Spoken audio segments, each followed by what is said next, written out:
Salut tout le monde! Aujourd'hui, nous allons parler de la manière de construire une introduction argumentative efficace pour n'importe quel sujet. Notre sujet du jour est « Certains affirment que l'activité professionnelle est profitable à la femme en tant qu'être humain. Qu'en pensez-vous » Commençons par la première partie de l'introduction, le constat. Cette étape est cruciale car elle établit les bases de votre argumentation en présentant une idée incontestable, une vérité générale ou un fait indéniable qui aide à situer le lecteur dans le contexte du sujet.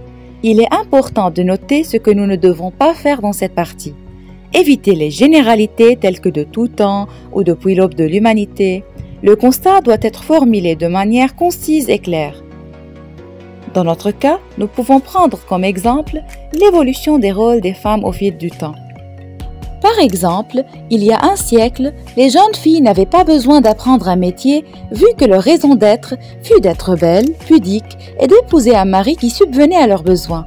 Mais depuis le début du XXe siècle, beaucoup de femmes combattent la prédominance masculine, s'attaquent aux préjugés et souhaitent arriver en haut de la hiérarchie professionnelle. Vous pouvez également utiliser des éléments tels que la définition, l'énumération ou faire référence à une vérité historique ou actuelle pour établir un constat solide. Maintenant, passons à la problématique. C'est la partie où nous formulons la question centrale du sujet. Donc, la problématique consiste à formuler une question pertinente qui permet d'expliciter et de synthétiser les questions que le libellé du sujet vous propose.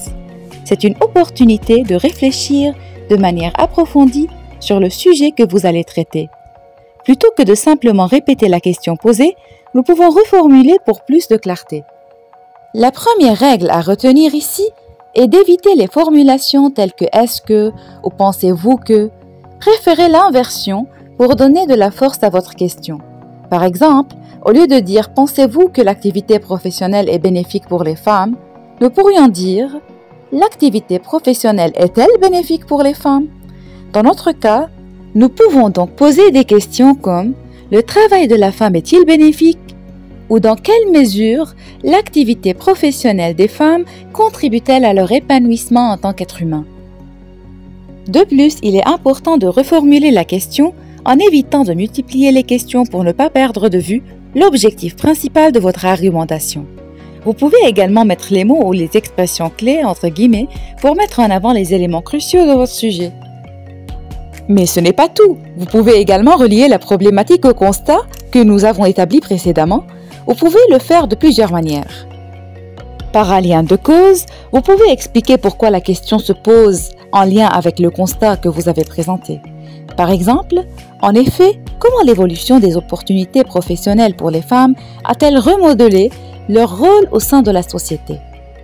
Par un lien de conséquence, vous pouvez montrer que la question est une conséquence logique du constat. Par un lien d'opposition ou de concession, vous pouvez indiquer que la question se pose en opposition à un point de vue ou en concession à un fait indéniable. Par exemple, « Mais qu'en est-il réellement de l'activité professionnelle des femmes en tant qu'être humain ?»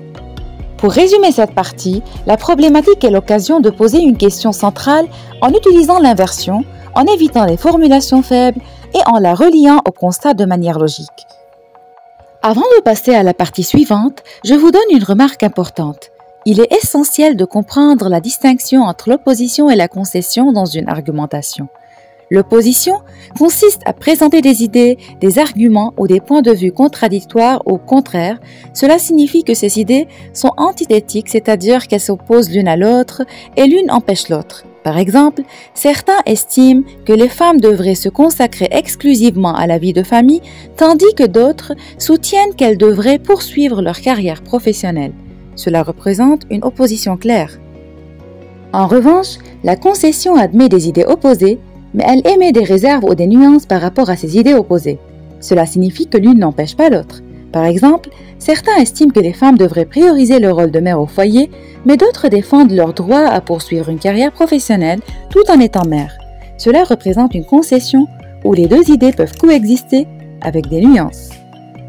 Pour exprimer ces concepts dans votre argumentation, vous pouvez utiliser des connecteurs d'opposition tels que « mais »,« en revanche »,« toutefois »,« cependant »,« néanmoins »,« alors que »,« pourtant »,« bien que »,« par contre » ou au contraire, tous ces connecteurs peuvent être utilisés aussi pour marquer la concession, sauf par contre et au contraire, qui sont plus appropriés pour l'opposition. Passons maintenant à la troisième partie de l'introduction, l'annonce du plan. Cette étape est cruciale car elle permet de guider le lecteur ou l'auditeur en lui donnant un aperçu clair de la structure du texte argumentatif à venir. Elle permet de préparer votre public à ce qu'il peut attendre de votre argumentation. Il est important de noter ce que nous ne devons pas faire dans cette partie. Il ne s'agit pas de dire simplement nous justifierons cette thèse, puis nous en montrerons les limites, car cela reste trop général et n'offre pas de vision d'ensemble. À la place, nous devons être plus explicites. Par exemple, nous pourrions dire dans ce qui suit, nous examinerons les avantages et les inconvénients de l'activité professionnelle pour les femmes, puis nous proposerons des solutions pour surmonter les défis qui se posent. Voici quelques formulations que vous pouvez utiliser encore pour l'annonce du plan. Dans ce qui suit, nous parlerons de... Cette formulation indique clairement que nous allons explorer différents aspects du sujet. Puis nous poserons des solutions pour les éviter. Cela montre que vous allez non seulement exposer les problèmes, mais aussi proposer les solutions. Dans ce qui suit, on montrera. Utiliser cette phrase indique que vous allez présenter des faits, des preuves ou des exemples pour étayer votre argument. Nous montrerons en premier lieu, cette formulation prépare votre public à une présentation en plusieurs étapes, en commençant par un aspect spécifique du sujet. Dans ce qui suit, nous ferons le point sur. Cela suggère que vous allez examiner de manière critique un point précis. Alors, l'annonce du plan est l'étape qui permet de définir la structure de votre argumentation. Ne restez pas vague. Soyez clair sur ce que vous allez aborder et comment vous allez le faire. Cela aide à orienter votre public et à lui donner un aperçu de ce qu'il peut attendre de votre discours à venir. En résumé, une introduction argumentative efficace commence par un constat solide, pose une problématique pertinente et annonce clairement le plan à suivre. Cela permettra à votre public de comprendre le sujet et de se préparer à suivre votre argumentation. Si vous trouvez cette vidéo utile, n'oubliez pas de liker et de vous abonner à ma chaîne pour plus de conseils sur la rédaction persuasive. Merci de m'avoir suivi et à bientôt pour la suite de notre série sur l'argumentation.